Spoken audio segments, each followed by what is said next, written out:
نہ اس میں کوئی عمل کی قوت رہتی ہے، نہ افکار کی طاقت۔ دشمن تجھے خوفزدہ کر دیتا ہے، غیر اللہ سے تو ڈر جاتا ہے، اللہ کے سوا کسی سے ڈرنے لگتا ہے تو تجھے ایسے توڑ دیتا ہے جیسے کیاری سے پھول توڑ۔ کسی نے حضور اکرم صلی اللہ علیہ وسلم کے ارشادات کی حقیقت سمجھ لی، اس نے شرک کو خوف کے اندر پوشیدہ دیکھ لیا۔ غیر اللہ کا خوف کیوں آئے گا؟ کیونکہ تو نیابت الہی سے گر گیا ہے۔ تو اپنے بطور نائب، جو اللہ تعالیٰ کے نائب کے طور پہ ایکٹ کرنا تھا بلا خوف،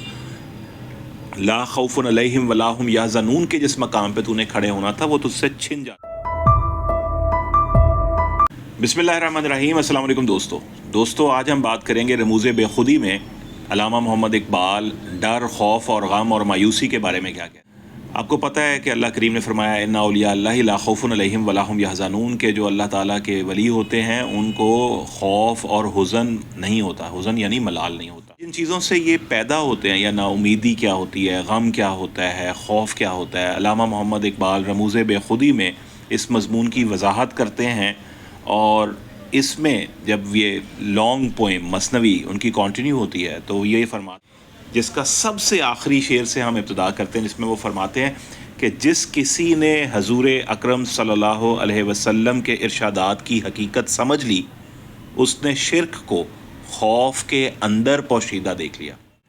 فارسی میں ہے، میری فارسی بہت اچھی نہیں ہے، لیکن وہ فرماتے ہیں ہر کے رمز مصطفیٰ فہمیدہ است، شرک را در خوف مضمر دیدہ است۔ وہ کہتے ہیں جس کسی نے حضور اکرم صلی اللہ علیہ وسلم کے ارشادات کی حقیقت سمجھ لی، اس نے شرک کو خوف کے اندر پوشیدہ دیکھ لیا۔ یعنی جو شرک ہے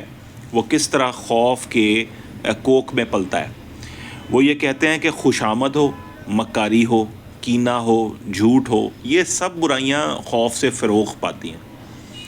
وہ یہ کہتے ہیں کہ ہم غیر اللہ سے ڈرتے ہی اس لیے ہیں کہ ہمارا کوئی نہ کوئی ایسا انٹرسٹ، ہمارا کوئی مفاد اس سے وابستہ ہو جاتا ہے، اور ہم بطور نائب خدا، جو نیابت ہے خلیفۃ الارض ہونے کی، جو خودی ہے، اسے قربان کرتے ہوئے غیر اللہ کے خوف کا بیج جب تیری مٹی کے بدن میں بیٹھ جاتا ہے تو زندگی کی قوتوں کے اظہار سے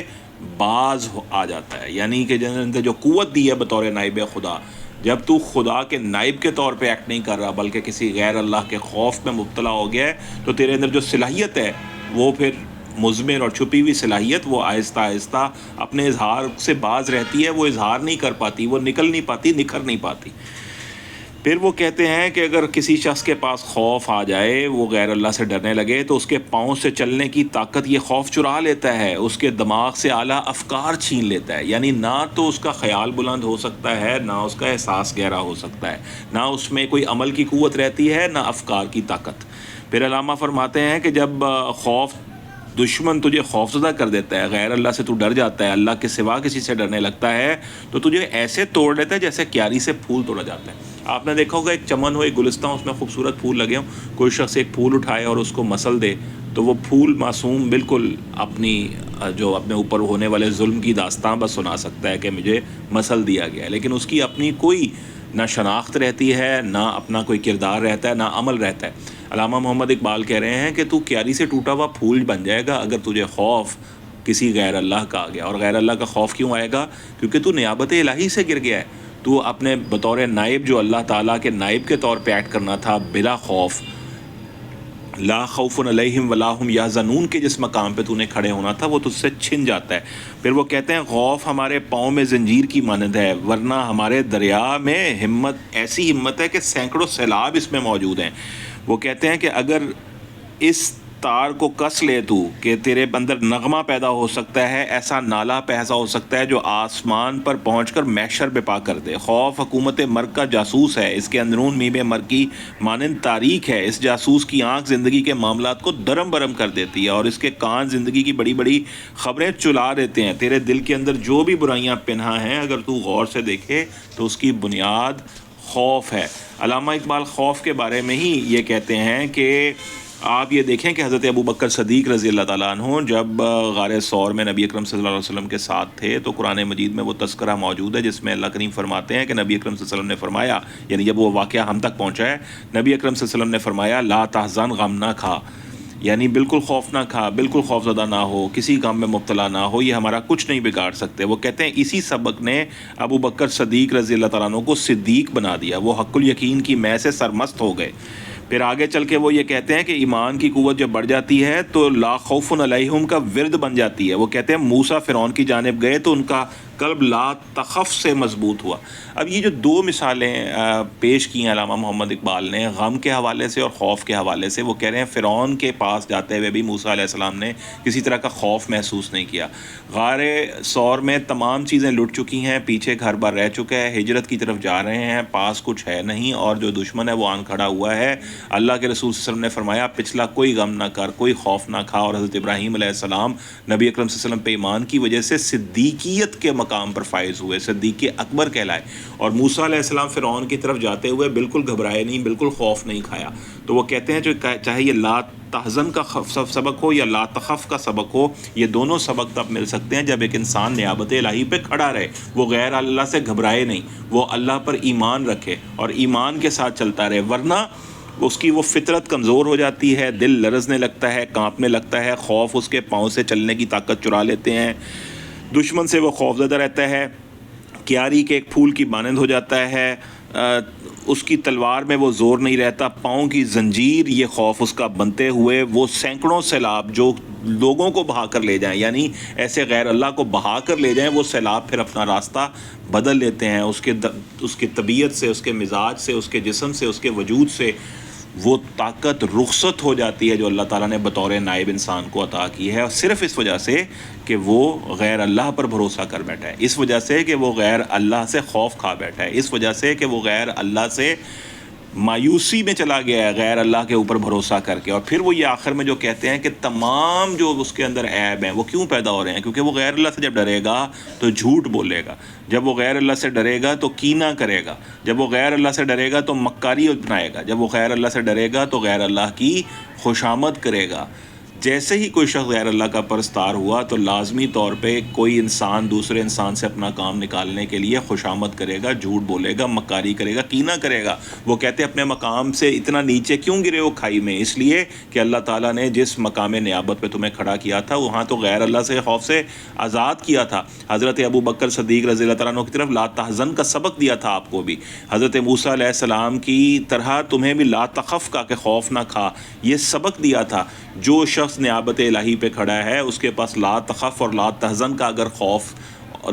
نہ کھانے کا اور غم نہ کھانے کا سبق موجود ہے تو وہ مایوسی میں کیسے جا سکتا ہے؟ ایسا شخص ڈر کیسے محسوس کر سکتا ہے؟ ایسا شخص خوف میں کیسے مبتلا ہو سکتا ہے؟ اور اگر تم خوف میں مبتلا ہو تو آخری شعر بہت اہم ہے جہاں وہ فرماتے ہیں کہ جس کسی نے حضور صلی اللہ علیہ وسلم کے ارشادات کی حقیقت سمجھ لی اس نے شرک کو خوف کے اندر پوشیدہ دیکھ لیا۔ وہ کہتے ہیں رسول اللہ صلی اللہ علیہ وسلم تو انسان کو نیابت کے مقام پہ دوبارہ کھڑا کرنے آئے تھے، اس کو اس کا بھولا ہوا مقام بتانے آئے تھے، بنی آدم کو آدمیت سکھانے آئے تھے، اخلاق حسنہ سکھانے آئے تھے، اور اللہ کے ساتھ ایک انسان کے تعلق کو اس میں جگانے آئے تھے، اس کو اپنے سے روشناس کروانے آئے تھے۔ تو اللہ کے رسول صلی اللہ علیہ وسلم نے تو ایک انسان کو اللہ کا نائب بنانے کے لیے اس کو نیابت کا سبق دوبارہ سکھایا، دوبارہ سمجھایا، انبیاء کی تعلیم کو تازہ کیا، لیکن ہم پھر جا کے غیر اللہ کی گود میں بیٹھ گئے، ہم پھر اللہ کے سوا لوگوں سے گھبرائے، خوف کھایا، غم میں مبتلا ہوئے، لوگوں کی دیے ہوئے غم سے مایوس ہوئے، لوگوں کی خوشامد کی، مکاری کو اپنایا، جھوٹ بولا، کینہ رکھا دوسرے لوگوں سے۔ یہ سب برائیاں اسی لیے پیدا ہوئیں کہ یہ خوف کا ایک پردہ ہے، اور شرک جو ہے وہ تجھے اسی خوف کے پردے کے اندر ملے گا۔ آپ یہ دیکھیے کہ جب آپ خوف کھاتے ہیں تو خوف ہی وہ چیز ہے جس کی وجہ سے آپ غیر اللہ سے ڈرنے لگتے ہیں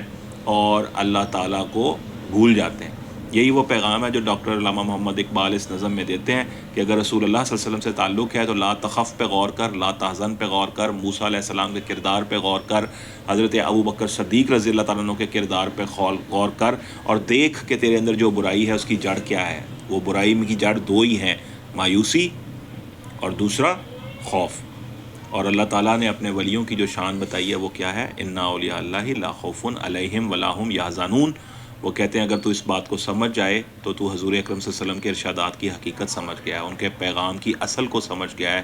کہ شرک جو ہوتا ہے وہ خوف کے اندر پوشیدہ ہوتا ہے۔ ہمیں بھی یہ چاہیے کہ اپنے اندر جو چھپا ہوا خوف ہے یا اپنے اندر جو چھپی ہوئی مایوسی ہے اسے سمجھیں اور اس کو اپنے اندر سے ختم کریں، اور وہ مقام حاصل کر سکیں جسے نیابت الہی کا مقام کہتے ہیں، نائب خدا کا مقام کہتے ہیں، جس کا تعین اللہ تعالیٰ نے ہمارے لیے کیا تھا ابلیس کے سامنے کہ حضرت آدم علیہ السلام کو خلیفہ بنایا گیا، فرشتوں کے سامنے کہ حضرت آدم علیہ السلام کو خلیفہ بنایا گیا۔ میں سمجھتا ہوں کہ آپ رموز بے خودی کے اس نظم جس میں خوف اور غم کے حوالے سے حضرت علامہ اقبال نے گفتگو کی ہے، اس پہ آپ بھی غور کریں گے، ہم بھی غور کریں گے۔ ہے تو یہ ایک مثنوی شعر ہیں، لیکن بات غور طلب یہ ہے کہ جو اس میں سبق ہے، کیا ہم نے اس سبق کی روح کو بھی اپنایا یا نہیں؟ اپنے اندر غم، مایوسی اور خوف کے جو سائے لہرا رہے ہیں، جو ہمیں غیر اللہ کی پرستش یا غیر اللہ کا حکم ماننے کی طرف راغب کر رہے ہیں، چاہے اس کے اندر اللہ تعالیٰ کا حکم ٹوٹ بھی رہا ہو، اس کو آپ بھی دیکھیں گے، میں بھی دیکھوں گا۔ اسی طرح کے کسی اور پیغام کے ساتھ کسی اور وقت پھر حاضر ہوں گے۔ السلام علیکم۔